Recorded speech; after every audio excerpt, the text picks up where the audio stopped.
Jangan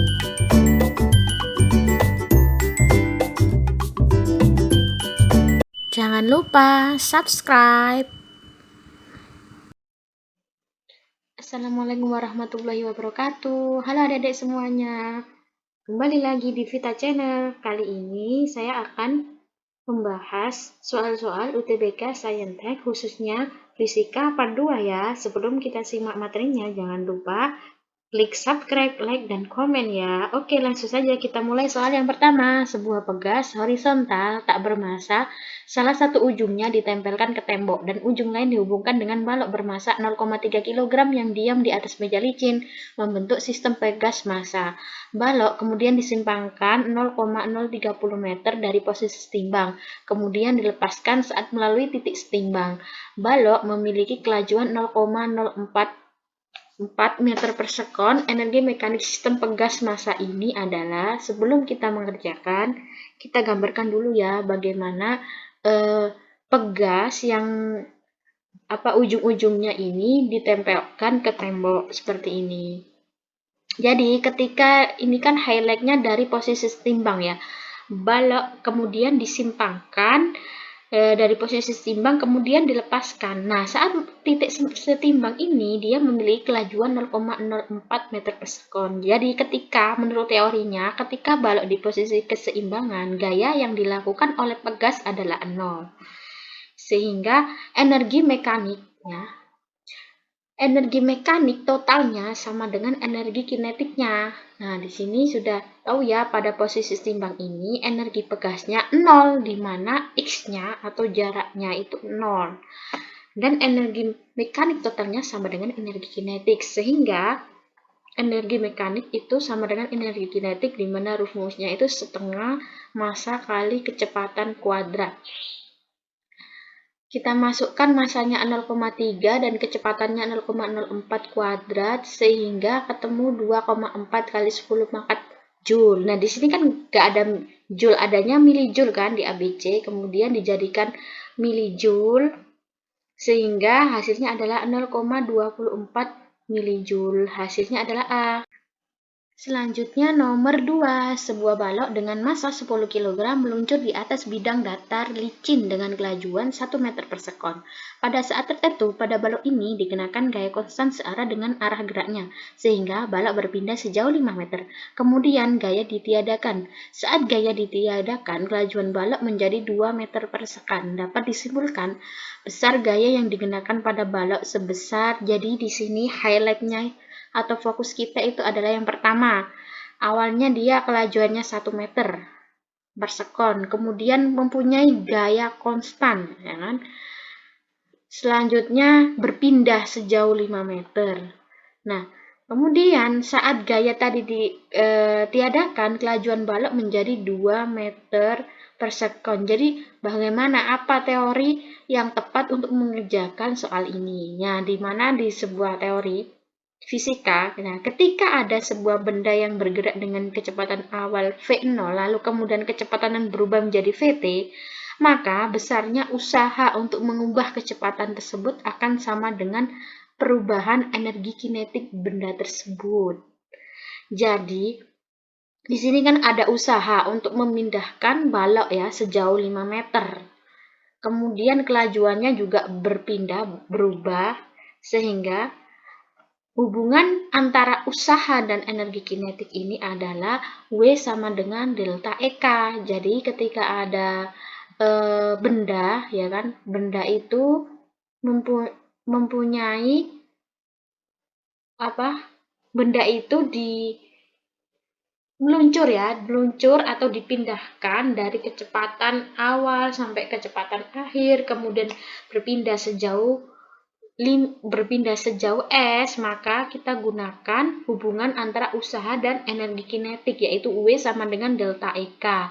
Sehingga W sendiri adalah F dikali S, gaya dikali perpindahan, dan delta EK itu adalah selisih antara energi kinetik akhir dikurangi energi kinetik awal, sehingga kita masukkan yang diketahui. Kemudian kita sederhanakan, 10 ini bisa dibagi 2 sama dengan 5. 5 di kanan dan di kiri kita coret sehingga hasilnya adalah 3 Newton. C. Selanjutnya nomor 3, dua objek bergerak di atas permukaan licin tanpa gesekan dengan arah seperti tergambar. Kedua objek kemudian mengalami tumbukan dan bergabung menjadi satu. Berapakah besar energi kinetik yang dikonversi menjadi panas selama tumbukan? Jadi pada gambar di bawah ini yang menjadi highlight itu adalah dua objek ya, dua objek.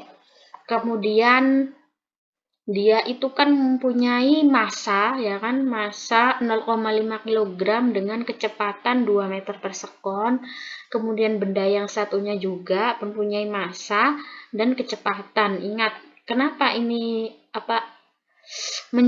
mengkonversi ya? Ini kan menanyakan energi kinetik yang dikonversi menjadi panas. Jadi ketika ada benda bergerak bermassa dengan kecepatan tertentu, berarti dia sudah mengalami energi kinetik. Jadi kita akan mencari energi kinetik pada objek pertama yaitu EK1 di mana dia mempunyai massa 0,5 dan kecepatan sebesar 2 sehingga hasil energi kinetiknya adalah 1 Joule. Kemudian kita mencari energi kinetik yang kedua di mana energi kinetik yang kedua bermassa 1 dengan kelajuan 1, hasilnya ada 0,5 Joule sehingga EK keseluruhan ya, EK totalnya sebesar 1,5 atau setara dengan 3/2.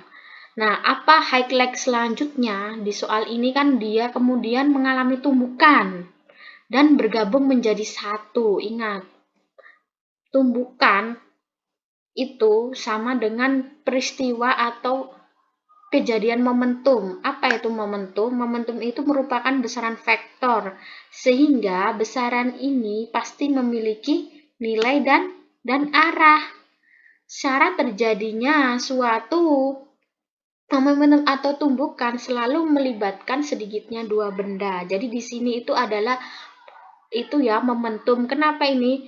Momentum merupakan besaran vektor. Ini kan sudah ada arahnya pada gambar ini.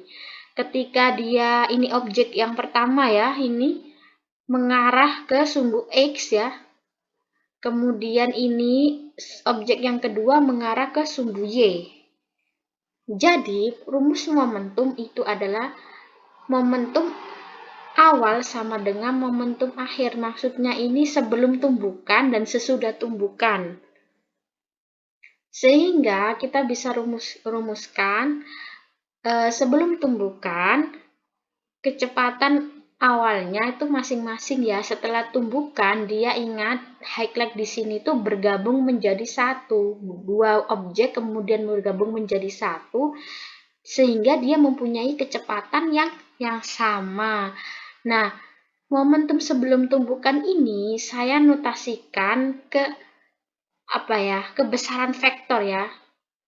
Sehingga M1V1 ini masuk objek yang pertama ini searah X, di mana dalam sebuah vektor kalau sumbu X itu I ya, satuannya I, kemudian yang ke arah Y adalah J. Nah, massa pertama itu adalah 1 kg dan kedua 0,5, kemudian kita mencari kelajuan setelah tumbukan yang menjadi satu ya, sehingga 3/2 untuk menghilangkan 3/2 ini kita kalikan 2/3 ya. Kita akan mencari kelajuan setelah dia bertumbukan sehingga dikali 2/3 hasilnya ini. Kemudian ini kan masih nilai I sama J. Nah, kemudian kita nilai faktor ini kan masih arah ya, masih mempunyai arah. Kemudian kita mencari nilai faktornya tersebut, yaitu I kuadrat ditambah IJ kuadrat, sehingga hasilnya akar 89 atau 2 akar 2/3. Selanjutnya, kita akan mencari energi kinetik setelah tumbukan. Sehingga setengah M1 tambah M2 dikali kecepatan sesudah tumbukan kita masukkan sehingga hasilnya 2/3. Nah, karena ini dikonversi ya kan, energi kinetik ini dikonversi menjadi panas setelah tumbukan. Sehingga Q itu sama dengan selisih energi kinetik. Selisih energi kinetik sebelum tumbukan dan sesudah tumbukan. Di mana sebelum tumbukan energi kinetiknya 3/2 dikurangi setelah tumbukan 2/3 sama dengan 5/6 Joule. Jawabannya E. Selanjutnya nomor 4. Sebuah silinder dengan massa M dan jejari L memiliki kerapatan yang berubah secara radial. Silinder dilepas dari keadaan diam dan kemudian menggelincir tanpa slip menuruni bidang miring setinggi H ya. Tampak pada gambar. Kemudian di kaki bidang miring, silinder memiliki kelajuan translasi akar 8/7 GH dengan G adalah percepatan gravitasi bumi. Dapat disimpulkan bahwa momen inersia silinder sebesar, jadi kita mencari momen inersia. Ingat ya, ketika ada suatu benda ya, bentuknya bulat, otomatis kan dia bergerak dia bergerak translasi dan rotasi. Akibat dari silinder ini menggelinding ya kan, terdapat dua energi kinetik, yaitu dia melakukan energi kinetik secara rotasi dan energi kinetik secara translasi. Nah, dengan menggunakan kekekalan energi mekanik, yaitu kita bisa mencari momen inersia, sehingga energi mekanik pertama dapat dilihat energi mekanik pada kondisi pertama sama dengan energi mekanik pada kondisi kedua ini ya. Selanjutnya di energi mekanik yang pertama ada gaya apa saja? Energi mekanik itu kan energi potensial dijumlah dengan energi kinetik ya, sama-sama. Kemudian kenapa energi kinetik pada kondisi pertama itu sama dengan 0? Pada kondisi pertama dia itu masih mempunyai ketinggian dan belum menggelinding.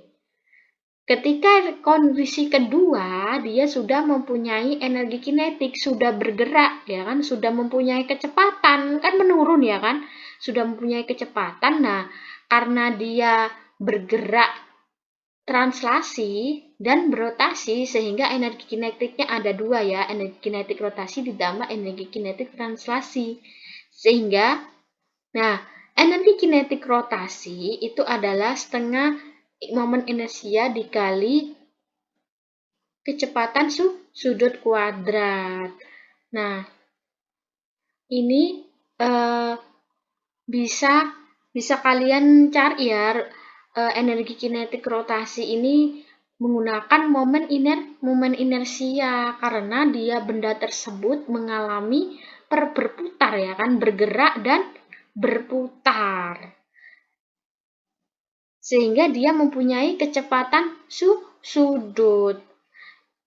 Selanjutnya, kecepatan sudut ini saya uraikan lagi menjadi V per R, karena di sini kan yang diketahui kan kelajuan saja ya, V-nya, kemudian dikuadratkan, kemudian V-nya ini kan diketahui akar 8/7 GH, saya masukkan ya, kemudian ini saya masukkan dikuadratkan menjadi 8/7, ini V-nya V kuadrat saya masukkan 8/7 GH, kemudian saya sederhanakan ya adik-adik, 8 ini dibagi 2 sama dengan 4, kemudian hasilnya seperti ini ya.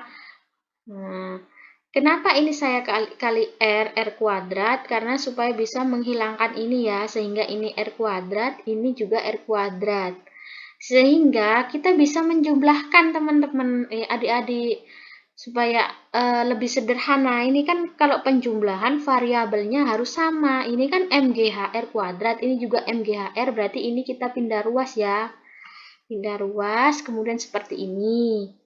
Nah, sehingga ini kan 1 ya, 1 dikurangi 4/7 sama dengan 3 ya, 3/7 MGHR setengah I 8/7 GH, kemudian saya sederhanakan lagi, saya coret lagi 8 dibagi 2, kemudian GH, kita coret juga GH dengan GH, hasilnya adalah 3/7 I, kita kan mencari I ya kan, otomatis 3/7 MR kuadrat dikali 4 ya, ini kan 7/4, hasilnya adalah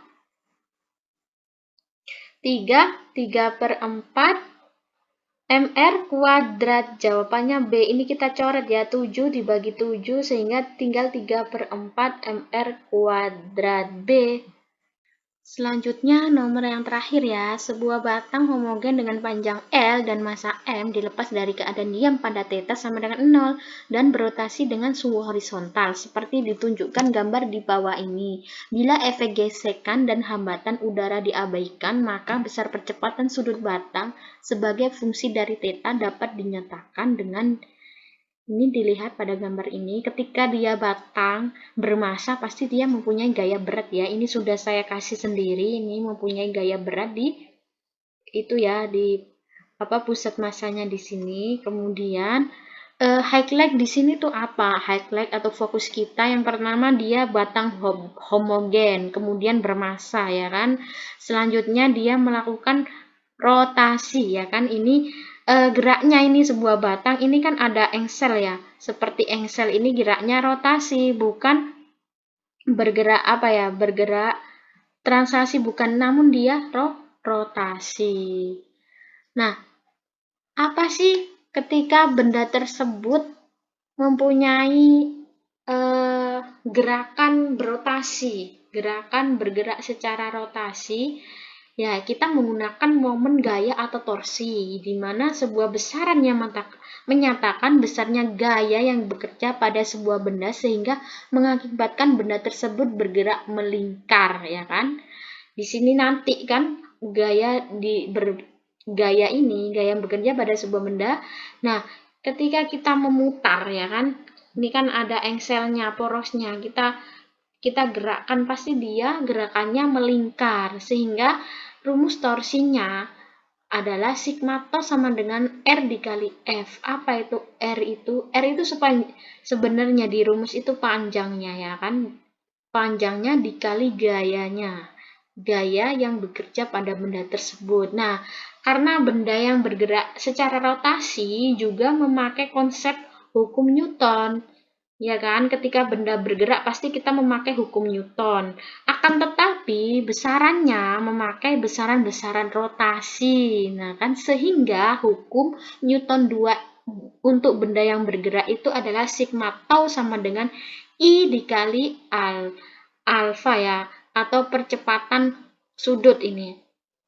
Nah, kalau kalian pasti bingung ya, kok ada dua rumus? Ya, karena kan dia sudah sebuah benda tersebut bekerja ya, mengakibatkan benda bergerak melingkar. Karena dia bergerak melingkar, dia juga dikenai hukum 2 Newton juga.